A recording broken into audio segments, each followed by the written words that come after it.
Hello and welcome to episode 291. We're getting on close to 300 episodes of Sutton and Back Family Style. I'm Jason. I'm Bill, and we're going to start off talking a little college football today. And I'm going to start talking about the juggernaut that is Tennessee. Yeah. I think Tennessee, their offense and the way they run their offense, and it's really the same offense they ran at UCF when he was the head coach there. It's a very up-tempo, hard-to-stop offense with a lot of different offensive wrinkles and movements. And they've got a decent defense to go with it. Probably not Georgia's defense, but a decent defense. Yeah. And, they gave Kentucky fits last night, and that's supposed to be a solid NFL first-round draft pick quarterback, right? Right. And, so Tennessee looks really, really good to me. And in my book, that coach... I would not be surprised to see Tennessee win next week against Georgia. And as I keep saying, and part of it is obviously, because I went there, but UCF won a national title with him as their coach. That's true. He's an awesome coach. He beat everybody, including Big 12 schools, and they didn't give him a chance to play. So I'm counting his undefeated season as 19 consecutive wins in an undefeated season. He should have had a shot at the national title. So it's nice seeing him get his flowers right, and I hope they continue to do so. So we'll see that. That's going to be interesting. Penn State was playing Ohio State really, really good for three quarters, and then just kind of fell apart in the fourth quarter. Or you could say Ohio State's defense dominated the fourth quarter and won the game. Yeah, as we talked about offline, watch highlights because that defensive end had 2 interceptions, including a pick six, a forced fumble, 2 sacks. That's an insane defensive lineman. It is, and when you see the pick, it's not like that you're 10 yards downfield and somebody throws you the ball in your chest. He jumped up and caught that. Yeah. As he was rushing the passer. And if you're Ohio State, a team that's built around C.J. Stroud and that offense, it's nice when, it was having trouble yesterday, but the defense came through. So they can win. Yeah. Whereas Michigan did not come through, did they? No, Michigan won. Yeah, but they didn't look good in the process, I wouldn't say. No, they didn't. That was a very slow start. I think the final was like 28-7 or 28-10 or something. It wasn't a dominating performance. And in fact, most people talking about the fight after the game. Unfortunately, yeah. The passage back to get to the locker rooms. Yeah, it was pretty ugly. I gotta say, I'm in shock. I know Oklahoma State had a lot of guys injured, a lot of guys not playing. But still, to go from the second or third highest scoring offense in the country to getting shut out. Yeah, they got stomped. Nothing. They had 200 yards total offense, a couple turnovers, but it couldn't stop anybody. No. They looked terrible. And they usually start off looking terrible, and then they gel and they play a really good second half. They didn't. They didn't play any there was nothing good to say. So look for them to go on a big drop from 9 probably to, I would say, somewhere between 16 and 20. Yeah. That'll be one of the bigger drops of the week that you see. Indeed. And it looks like, we're kind of where you expect it. We talked about it's slowly, dwindling down as who's good, who's not, right? Yeah, TCU struggled. They beat West Virginia, I think, by 10 at West Virginia. And West Virginia's not good. They scored 41 points, and I think he gave up 31 points. Yeah. But, TCU gives up a lot of points, but they scored a lot of points. So we'll see. We'll see what happens. Who they have. I don't think, they've already played Oklahoma. I don't know if they played Texas yet or not. They played Oklahoma State. They played Kansas State, and they won all those games. So we'll have to see. Yeah, but it looks like, the winner of Ohio State, Michigan's probably in the playoffs. Clemson is probably in the playoffs. No doubt. In the winner, Tennessee, Georgia, and maybe, there's still Tennessee, Georgia, and Alabama. There's still going to be 2 out of that group. And like you said, you got Michigan, Ohio State winner. You got Clemson, it's hard to imagine Clemson losing between now and the college football playoff. Yeah, they don't have a way to play. Yeah. And then I think a 1-loss Tennessee or 1-loss Georgia is going to get in over a 1-loss Oregon. And then really TCU is the only sort of wild card out there, right? Yeah. I mean, let's say Tennessee beats Georgia. Then Tennessee plays Alabama. And even if Tennessee loses, they're in because they're a one-loss team. Yeah. And then Alabama gets in because they won the SEC. But it's interesting. Like Tennessee could beat Alabama, which give Alabama 2 losses. Georgia wouldn't even have played in the college football in the conference championship, and they'd be 1 loss, and maybe they get in. Yeah. Because then I think that's the scenario where a TCU or an Oregon or somebody can sneak in. Yeah, let's see what happens, but it's going to be interesting. Oregon continues to win, and their only losses to Georgia, and that's the top-ranked team, so they've got to get consideration. Yeah, we'll see what happens. Yeah. Interesting stuff, though. Very much so. We get the World Series now at 1-1. But Philadelphia's pitchers have gotten hammered in. Their 2 starting pitchers have gotten hammered for 5 runs each in the first 2 games. Yeah, that's not a great start. Yeah. Not a great start. And they're pitching Thor today, Noah Syndergaard, or tomorrow, I guess it is, when they get back to Philadelphia. And, I love Noah Syndergaard. I just don't know if the Noah Syndergaard of 2022 is that kind of pitcher like he was when he was with the Mets. So I don't think he is. But we'll see. I mean, let's see what's happening. Yeah, they're going to need a vintage performance. Because I feel like, you split in Houston, which is what you want if you're the away team, right? Mm-hmm. And now in Philadelphia, this, I feel like game, they always say you could argue every game, but it seems like game 3 is a very pivotal game for them. Yeah, it is a very pivotal game because you got the home crowd behind you. They'll be revved up and ready to go. And they both teams have a great offense. So, yeah. And they both are power hitting teams. So, like I said, it's a great matchup. We'll see how it goes. I've just been a little surprised that Philadelphia's starting pitching the first 2 games. Yeah. Well, you want to go NFL or NBA next? Well, let me go live golf next. Okay. And Trump. Okay. Everybody knows I hate Trump. And now that Trump's come out talking about how great the live golf is, and if anybody thinks that playing on his golf course and letting him play didn't have anything to do with that, they're out of their mind. Yeah. So, I mean, this is a guy that you can buy him with flattery and whatever. So Liv was getting the beneficiary, but there wasn't a great crowd.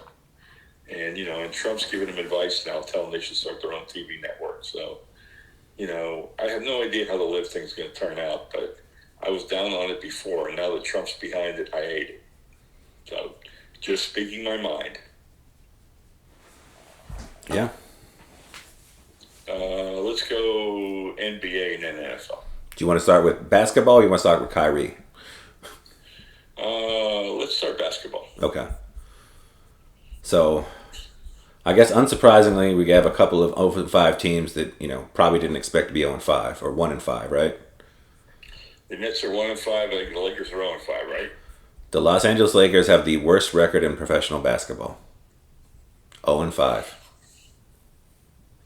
And I think they have the worst point differential. No, I guess technically the Detroit Pistons have a worse one.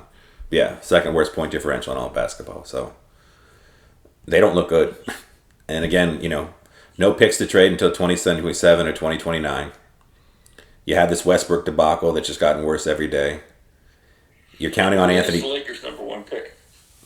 This year, I think this year it's a swap with New Orleans. So New Orleans can get whoever their pick is because they would obviously swap because they're way better than, New Orleans is pretty good. So they could take it. And then the next pick is gone. I think it's every pick from now until 2027 is either a swap or gone.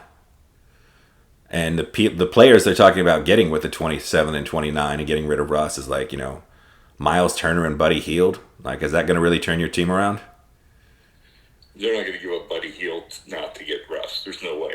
Well, it was just to get those 2 picks and get those, you get winning players off your team. In the Jazz, like, is it Jordan Clarkson and, Bogdanovich with Bogdanovich, like, They're definitely players that are going to fit better in your team because they can actually shoot. Because the Lakers have no shooting at all. Pat Bev No, can't shoot. Russ can't shoot. Anthony Davis really isn't a long distance shooter. And then I think, honestly, like, we've seen Magic come out and defend him a little bit. Like, and Charles Barkley certainly has. Like, Russ is obviously not playing well and hasn't played well for a couple years now. But he's taking way more heat than he should because he's not supposed to be the second best player on that team right now. It's supposed to be Anthony Davis. yeah. I think Anthony Davis I would rate him as a major disappointment. Yeah, like you said, like, what would, if they put him on the block, like, they're not going to get what they got for Rudy Gobert or Donovan Mitchell, right? No, because you have to add in the equation that not only is he not playing well, but he gets hurt all the time. Yeah. And it's crazy because you think back to, his New Orleans days, and it was Anthony Davis is a top 5 player in the NBA, the future of the NBA. And I haven't heard him mentioned in any sort of category like that for years now. He had that really nice bubble run where he played well. But that was the bubble and, But I mean, he's not in the conversation. Even like you think about best big men. You got Giannis, Jokic, Embiid, like, and you got Will Durama coming out in the draft. Like he's not even part of conversations anymore. No, he's not. He would be in the second group, and and to be honest, he'd only be in the second group because of his reputation, not because of his performance. Right, because you could argue, Evan Mobley, Jared Allen, the guys in Cleveland, like you'd rather have. I mean, like, there's guys that you would think would be blasphemy a couple years ago, and now you could be like, you could make that point, and you wouldn't be wrong. No, and if you factor in what you pay them, he might be in the last group. Yeah. Because dollar per dollar, you're not getting the ROI that you traded for, or you had in the very first year that he went over. He was what you thought. Yeah. But since then, no. And then you look at the most surprising team in all of basketball. Is it the Utah Jazz at 5-2, or the Portland Trailblazers leading the West at 5-1? I don't know. That's a great question because they both gave up a marquee player. And the Jazz seem like we want to suck, and they're 5-2. In fact, yeah, the Jazz gave up 2 marquee players. Excuse me. Yeah, you gave up your 2 highest paid players, your only 2 all-stars, your 2 all-defensive players. You gave up Mitchell and Gobert. You're sitting at 5-2. Yeah. And the Portland Trailblazers, everybody thought, they got rid of McCollum. They didn't really add a lot, and you're expecting, Dame to. Everyone thought Dame was washed. I mean, Bill Simmons famously got roasted for his Dame. I think Dame lost a step, and Dame has not looked to have lost a step. No. Granted, it's 6 games into the season, and It is early, but we're just saying this is where we are right now. And unsurprisingly, the only undefeated team is the Milwaukee Bucks at 5-0. Yeah, and he seems to be on a mission. He does. He seems to be, okay, you wrote us off last year. You're talking about the Celtics. You're talking about all these other teams. We're here. We're back. And we're good. Before we move on from the NBA, onto the unfun NBA part, like, Giannis is just still, like, maybe the most delightful sports person we have right now. Like, when they beat Philly and he was talking about wit, he's like, I'm going to go get a steak sandwich. He's like, with whiz? What do I say? Like, he's always very, like, he seems very aware of the cities he's in and what to reference and, how to make, You know what? He enjoys his life. He enjoys what he does, and he enjoys who he is. And that combination is rare to find. Yeah. I mean, he just likes what he's very happy. And he's incredible. And he likes the people he plays with. He likes the city he's in. Yeah. Seems like he and his brothers have a great time being in America. Like, it's just, every time I see something on social media from him, like, it's hard not to smile a little bit. Like, he's delightful. And also an incredibly intense, awesome basketball player. Yeah. Yeah, he's awesome. Well, I guess we got to talk about Kyrie. Yeah. And, he went to Duke, and I'm going to say he's an intelligent person. I'm not going to say emotional intelligence. He's an idiot. But intellectual intelligence, I assume he's a very well-read, intellectual person. But he doesn't understand the definition of the term promotion. Because I watched the press conference, and that he was accused of promoting the film and the book. And he said, I don't promote them. And the very act of putting it on your website and associating with you, you're amplifying the message. And you are promoting it in the sense that you're publicizing it. Of course. And when you publicize something, you promote something. So you could say it's semantics, but he's promoting it. And, he just, I don't know what to say. I always criticize people if they're not able to take the temperature of the room they're in, if they don't understand the room. And he definitely doesn't understand the room. No. But the question is, does he care? And I honest to God think he doesn't care. He's just going to do what he wants to do. And he doesn't care about the repercussions that happen on or off the court. And that's what I said when we talked about this. When we talked about our preseason stuff, and we talked about basketball last year on the show. I always said, very talented. Is he worth the talent? And I would tell you, no. I don't ever think he's worth the talent. Yeah. He's just not worth. He's a very talented basketball player, but on his terms. Yes. And if that's what you want, that's what you're going to get. Well, this was a perfect transition to somebody else who couldn't read the room, and Russell Wilson. But I want to hit one more Kyrie point before we hop over there. I just felt like it was too perfect of a transition. So I had to throw it out there, and then I'll read back on it. But I think the term well-read in 2022, 2023 is a very odd term now. Because I think there was a time where there was a set of books you could read, or there was news sources you could go to, and if you were paying attention and doing the research, you could find yourself well-read. And now I think there's so much information out there, and some, whether you want to talk about fake news or however you want to call it, referring to another thing we talked about earlier, you can feel like you've educated yourself and read a lot and been quote unquote well-read, but we don't know what the sources you're reading, because it used to be if you were going to, read about, flat earth or moon, that was not dark web, but almost like some sort of weird science fiction where you're dismissed. And now half the population is you have news outlets talking about it. So it's a weird, a weird space truth-wise, I guess. Yeah, it is.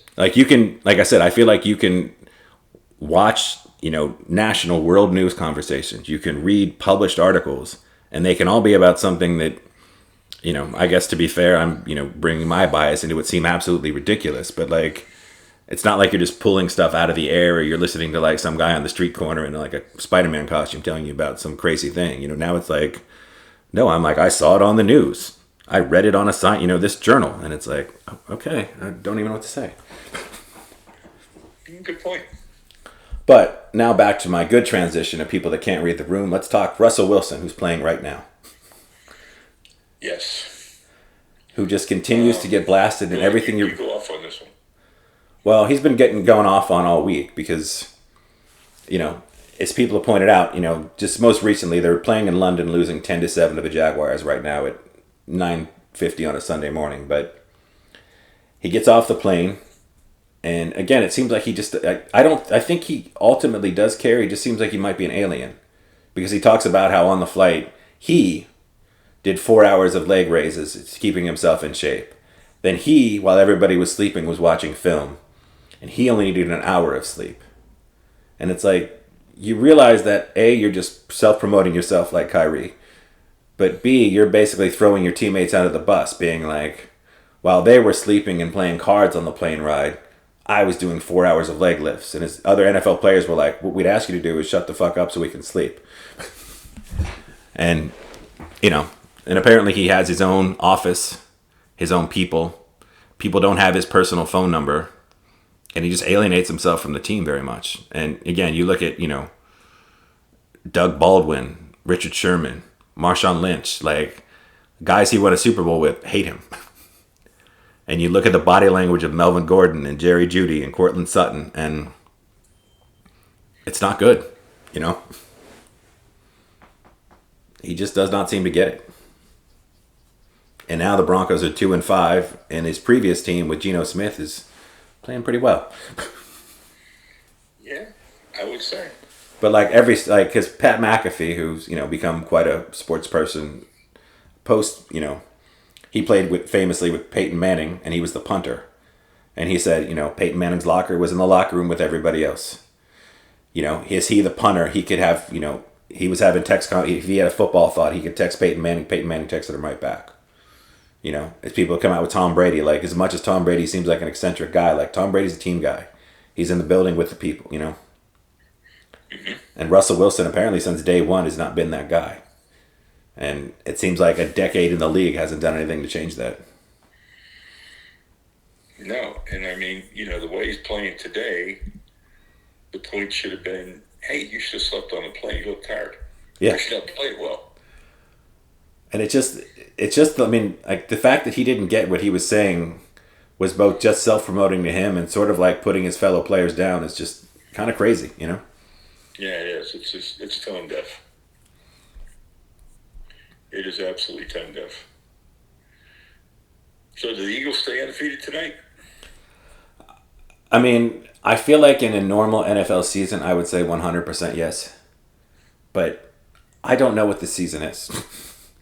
It's one of the many reasons I stopped betting on, even betting like $5 bets on games by week 3, because it's like, I don't even want to throw $5 away.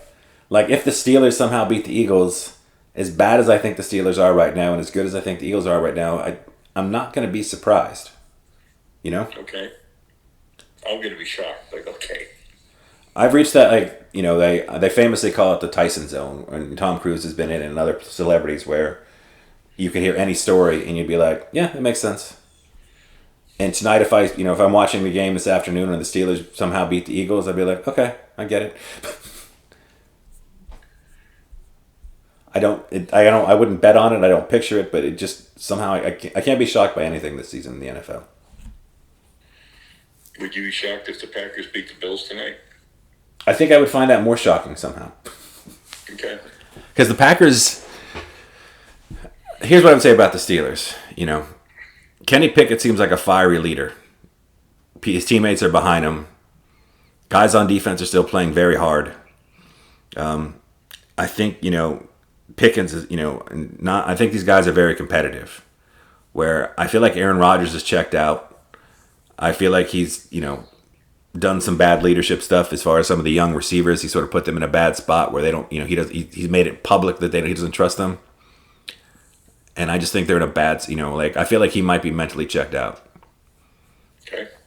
And I think the Bills are very locked in. So. Are there any games this weekend that you're particularly interested in? You get the battle of the black teams in black and silver versus black and gold in New Orleans. Well, I can tell you from being out a lot in New Orleans this weekend, I guess we're going to talk about later, there is a lot of Raider fans in New Orleans right now. It's a Raider city. And they are representing the black and silver. Like, everywhere we went this weekend, I saw Raiders jerseys. I saw Raiders t-shirts. I saw Raiders hats.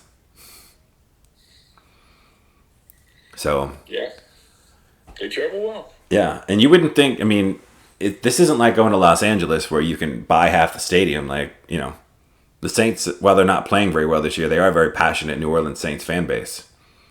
And it is getting to go to, basically the Halloween. I know it's Halloween's technically tomorrow, but this is sort of the Halloween game. So you have New Orleans people and I guess Las Vegas Raiders people having a chance to dress up and go all out. Like, it should be a fun game at the very least from a viewing standpoint. Although the Raider fans look the same on Easter as they do on Halloween. It's true. And New Orleans Saints fans dress up pretty much too, so. Okay. Yeah, I gotta say those would be the ones. And then, everything else is just sort of monitoring fantasy football on some level. Yeah, I'm pretty happy. My running back duo of Austin Eckler and Travis Etienne is now looking the way I thought it would look when I drafted them. Well, Travis Etienne right now, 11 carries, 94 yards, 2 receptions, 12 yards. So he's already gone over 100 yards combined with two receptions. So that's pretty nice. Yep. And I figure he'll score a touchdown by the end of the game. Yeah, he's starting to look. He obviously had the knee injury last year, and even though he's a young guy coming back, like that does take time to get back in. And yeah, you never know. Well, I think we can talk the weekend now, right? Let's talk the weekend. Let's talk about Jason's amazing wedding ceremony and reception. Yeah, I'm married now. And we had a costume reception, and every invited guest, save one couple, got into the spirit and dressed up in his costume. And I did tell Jason's godfather that he actually looked like Shooter McGavin, so that we could pretend he was dressed up like Shooter McGavin from Happy Gilmore. Which was nice to have him do something, yeah. But no, I mean, we had a dragon and a Khaleesi that was really cool. We had the couple from Pulp Fiction. We had pirates, cowboys. We had Wayne's World. Yeah. Yeah. Phantom of the Opera. My Clint Eastwood pictures on the internet site, and my wife Sharon did Sharon Stone from The Quick and the Dead. Yeah. No, everybody came all out. It seemed like it was a lot of fun, you know? It was a lot of fun. We had great food, and it was just a fun, everything was fun. It was very light, very New Orleans, and I had a great time. And that was our goal. We wanted, we did have a little ceremony in the middle of it where we exchanged vows and signed our paperwork, but for the most part, we wanted to cut out all the parts that feel boring to other people when they go to weddings. And all in one venue. So yeah. You weren't going to church and then another wedding reception, or going from one place to another place. Nope. Everything all at once, all in one place. One-stop shopping. And, people say weddings are very expensive. Considering we had 50-something people, it was a very cheap wedding. So. Well, let's not use the word cheap. Let's just say inexpensive. Inexpensive, yes. Inexpensive wedding. My bad. True. Very true. And then obviously we had everybody in New Orleans for an entire 3 or 4 days eating food. Yeah. And we had a lot of our friends and relatives stay at the Sully Mansion in the Garden District. And I would tell you, if you're ever going to New Orleans and you're looking for a place to stay, the Sully Mansion on Britannia in the Garden District, 1 block off St. Charles, is an outstanding place to stay at bed and breakfast. It's not real pricey. It's not inexpensive, but it's not expensive. Nice, great service, great rooms, great location. And a very central location, which is really cool. Big shout out to Sully Mansion. Yes. So I also learned if you're a senior citizen, you can ride the St. Charles trolley all day for 80 cents. That's not bad at all. Yeah. And I'm going to thank everybody. Yeah. And thank everybody again for coming. I know we have a few listeners that listen, and we really are appreciative. And you'll get your thank you cards in the mail and all that stuff. But we were very grateful that everybody came. So. And I'm sure everybody had a great time. And it's something we'll talk about for a while too. Yeah. A Halloween themed wedding in New Orleans. Awesome. So I've got a number of food moments. I'll start off with Camellia Grill, which is on the St. Charles streetcar line, pretty much toward the end of it in Carrollton. Yeah. And it's been there since 1946, and it's a little counter place, maybe 1 or 2 booths, but primarily counter service. Great place to have breakfast or lunch, or I guess an early dinner. Yeah. But really good food, good breakfast, had an outstanding ham and cheese omelet, and hash browns and tea. It was great. I really enjoyed it. My favorite meal was at Brixton's, which is the second time I've gone now. And it's in almost the same area as the Camellia Grill, up at the end of the St. Charles line, up toward the levee on a little side street in an old house. We had, our party had duck. Sharon had eggplant parm stuffed with seafood that looked exceptional. 3 of us had the boiled Gulf fish platter, which was outstanding. One guy had a pork chop, and Dan's wife Linda had duck. And everything was outstanding. The service was phenomenal. And then the desserts were, I had malted chocolate creme brulee, Mom had a lemon blueberry creme brulee. The Murphys had a bread pudding, and Dan and Linda had pecan pie. And all of those desserts were phenomenal. So Brixton's is absolutely my recommendation. If you're going to have one meal in New Orleans, that's where I'm going to have it. Oh, it surpassed G-Dubs? Surpassed G-Dubs. And I've been going to G-Dubs for 21 years. And I did go there, and I had a great meal there. It's just not as... I just like Brixton's better. Wow, that's kind of crazy. Smaller, less formal, really fun waiter, waitresses. And it's in a house, so it's kind of warmer, if you would. Yeah. It's kind of a cool thing. Okay. And the food's is just exceptional. Nice. And then I saw that when they ranked the top 10 restaurants in New Orleans, it's in the top 10. Well, that's also very good. Yeah. Yeah, I mean, all the things people say about weddings is that, try to eat something before the wedding because you won't be eating at your own wedding. Despite the fact that we had, catered pizza and Delbert's bites, which is one of my favorite New Orleans desserts, I didn't really partake in any of it, which is very weird. But I guess if you're getting married, just be prepared for that. Well, I did. The dessert bites were outstanding, and the pizza was very good. Yeah. So Nola Pizza Co. and then Debbie does Delbert's, which you can get at Debbie on the Levee or at Bakery Bar. But, Yeah, I had the chocolate ones. They were outstanding. Yeah. They're lovely. Little pudding layered cake with a ganache on top. Quite outstanding. Yes. And who doesn't like ganache? I don't know. I love it. Yeah. So it was delicious. And the craft beer selection was also really good. Yeah. And the venue, if you ever want to host anything there, they went all out. They decorated for us. And they made an entire drink menu of fun-sounding drinks and beers. They renamed all their beers and renamed all their drinks to be on theme with the wedding of Halloween. So, yeah, and I thought they did a really nice job. They were responsive. They were on top of stuff. They had fun. They were dressed up. They were fun. It was good. Yeah. Well, when we told them the theme of our wedding, and then they started pitching stuff, and we're like, yeah, they obviously got very into it too, because it's going to be fun for everybody. Yeah. And I like the fact it was an indoor-outdoor thing. And there was plenty of room for people. Plenty of room for people to sit or dance, do whatever they wanted to do. It was great. Yeah, so if you're looking for an event, because they're pretty new to hosting events like ours. I think ours is the first wedding they've ever done, and they've only done a couple of events there. But Nola Pizza Co, they rock. They've got the event and the space, so yeah, it's definitely worth going. Super. Yeah. And well, that was our entertainment moment too. Yeah, because I did not watch hardly anything all week. I'm hoping to watch some football today, and that's about it. Yeah, I thought it was great. Yeah, and we're gonna have a new co-host for 2 weeks now.